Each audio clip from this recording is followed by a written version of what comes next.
Hello everyone and welcome back to another episode of the Prog Nerd Reviews. Now before I start I just want to apologise for the very late upload. I wasn't planning to upload this late, but I didn't really get time to review my album of choice. Well, it's not my album of choice, I'll get to that in a minute.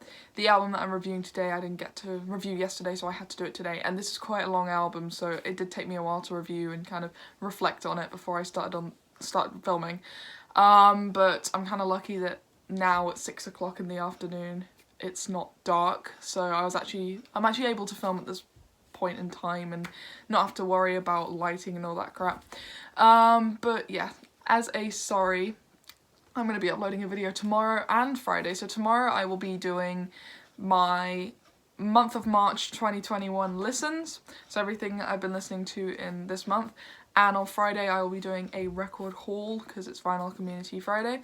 But as for today, it's my 10th review, so I've been doing this review series for 10 weeks now, and I thought, well, I want to get someone else to pick my album of choice, so I got my boyfriend to pick my album of choice for me to review today, and he had to pick a long one, but it was a very interesting album and very fun to review, and that is the album Amused to Death by Roger Waters. Roger Waters obviously being formerly of Pink Floyd. Don't really know why I had to tell you that, you probably all knew that. But yeah, he's done some solo stuff which I've been told about. So as I said, thank you Jan for picking this album. And yes, it is a long one. It was well over an hour, so bear with me. One thing to know about this album is that it's also a concept album, and I do like my concept albums. And this one had a very intricate kind of plot to it. Like, every song had its own meaning, and it was just all very, very interesting. Bit chaotic at times, but I really did kind of like the idea of a concept album. I like concept albums. And yeah, so this album is kind of proggy, but kind of not. It's got the elements of, you know, the concept album and stuff like that being a prog album, but not prog in the kind of musical sense in a way. I don't have it on vinyl, no, because this is one that I'm very new to again. And this is a 90s album, so this was released in the early 90s in 1992. If you guys have listened to this album or know of it, then feel free to leave your opinions in the comment section. I read all my comments. And yeah, a lot of the tracks on this have been broken down into different parts. And yeah, so let's just start, because I have a lot to get through today, and if this ends up being really long, I'm very sorry, but I wanted to have someone else pick my album for my 10th review. So the first track on the album is called The Ballad of Bill Hubbard. Now, I really liked this track quite a lot. It was a great album opener. Very atmospheric, very pretty in a way.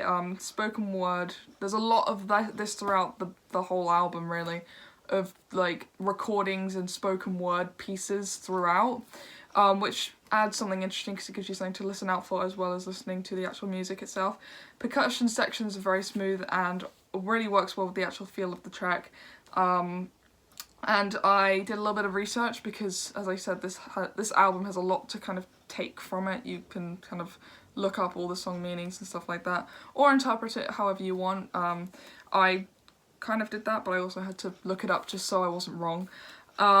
This audio that was being played in the background, the man talking, is from a World War I veteran whose name is Alfred Razzle, who describes his account of finding William Hubbard, which is Bill Hubbard, the actual person who's being written about in this track, being hurt on the battlefield. So it's got a lot of themes of war and stuff like that in this album, and it is quite a solemn and very deep album. I wasn't expecting it to be as deep as it was. I mean, listening to some of the lyrics, there were some points where I kind of had to stop listening because it was like, this is getting quite a lot for me.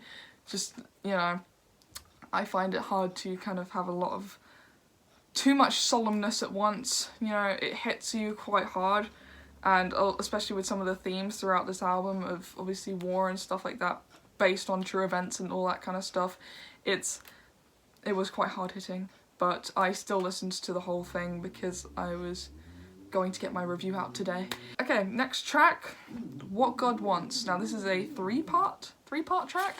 Yeah, this is the first part, the other parts come later on.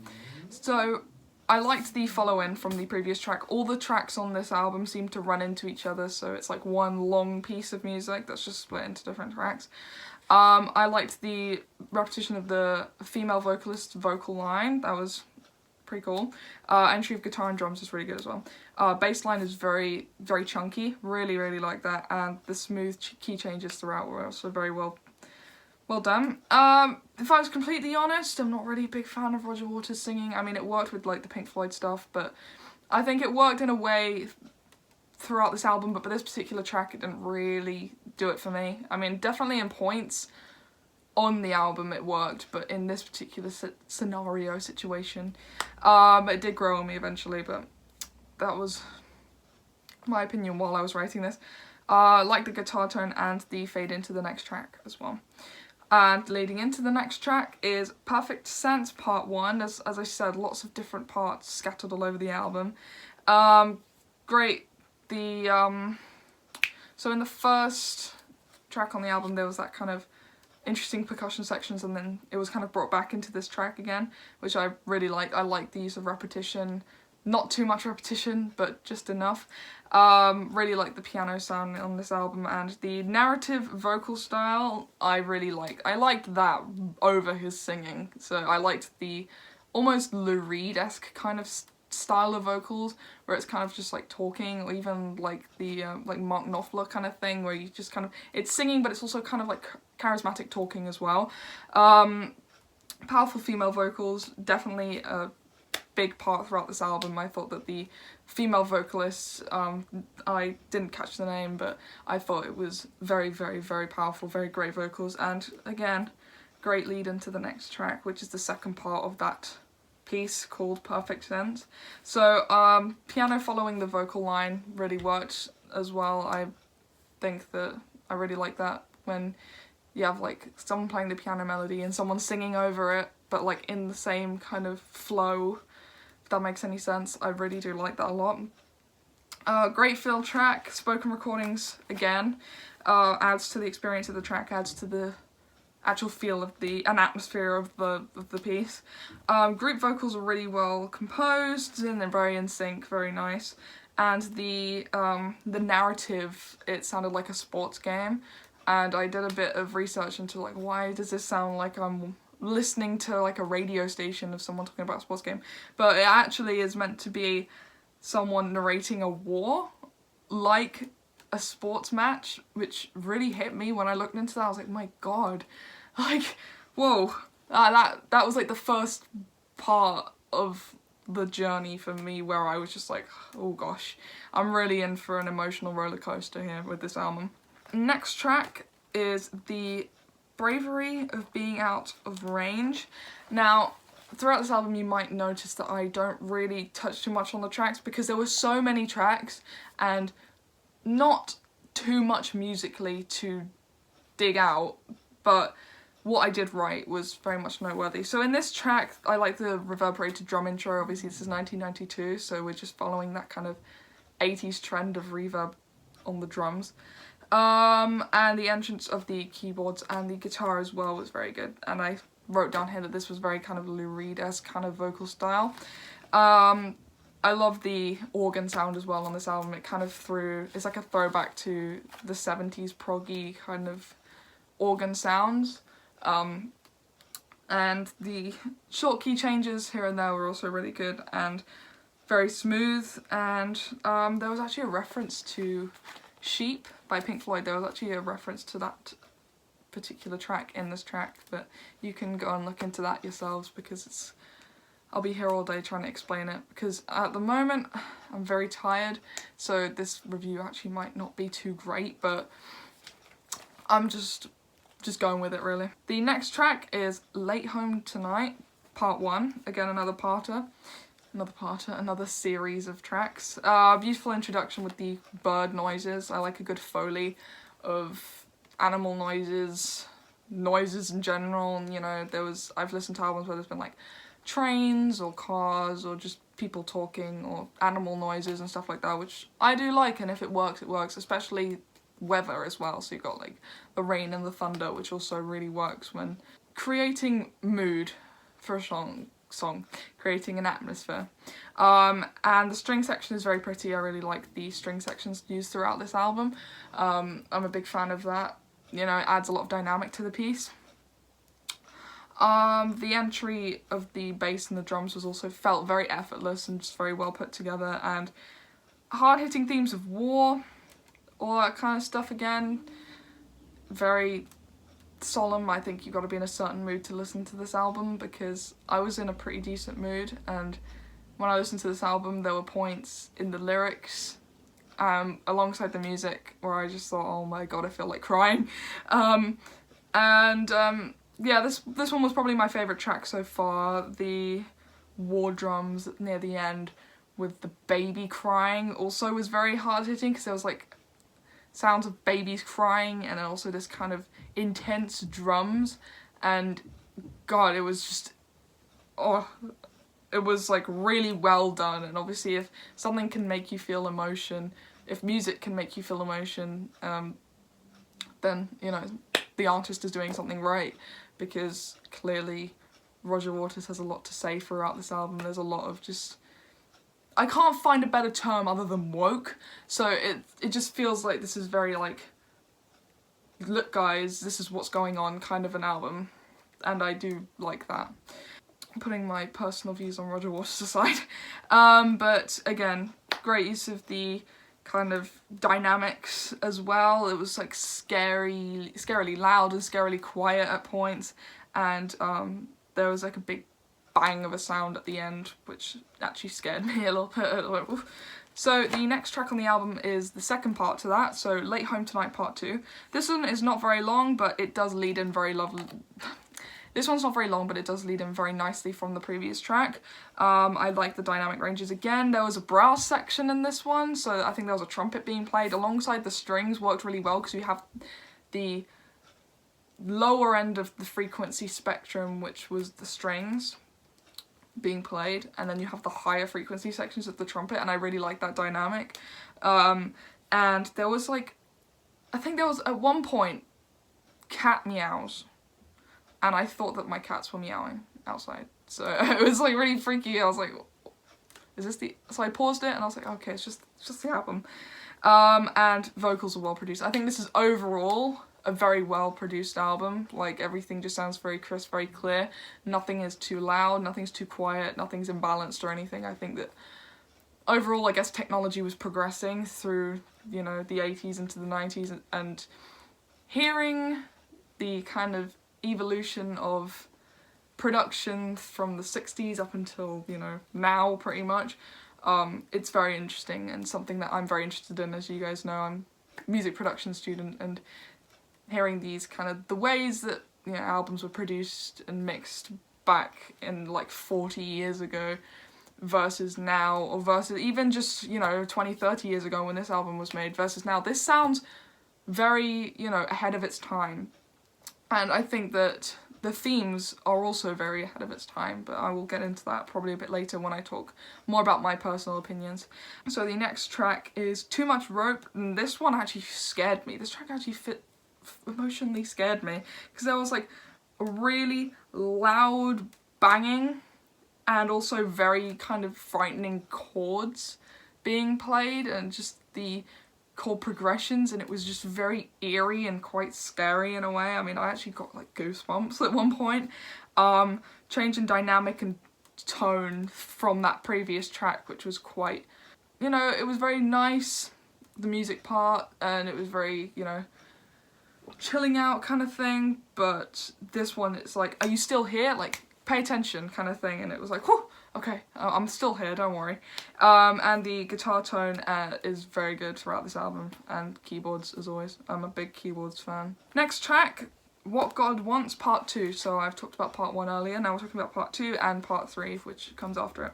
So there was like at the beginning it sounded like an advert, and I think that was intentional.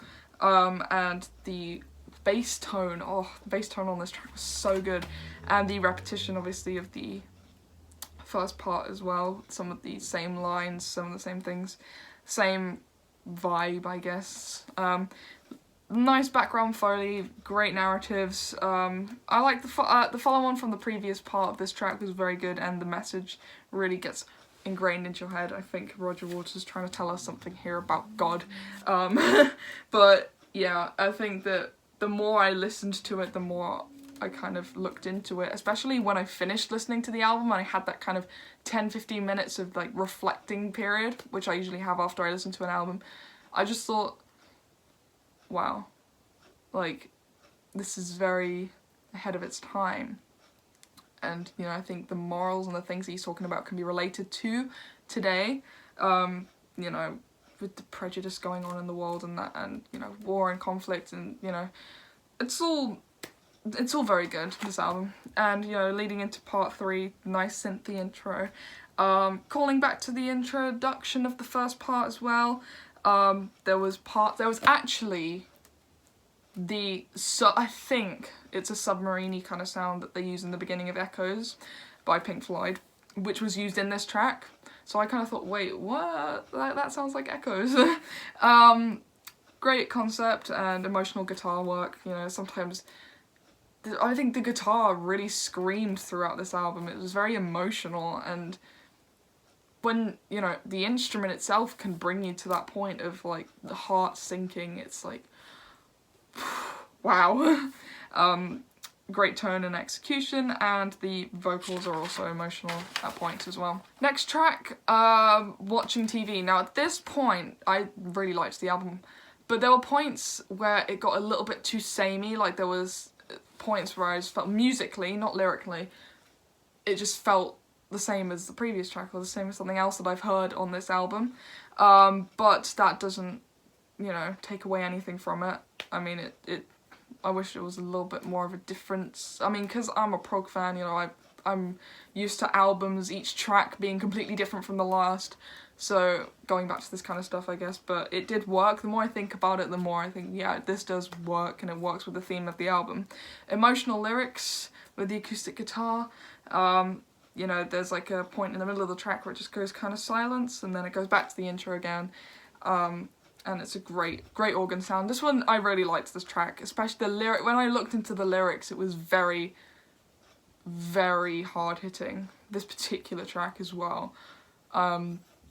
So be warned if you listen to this album, because it has got the lyrics can really get you at points.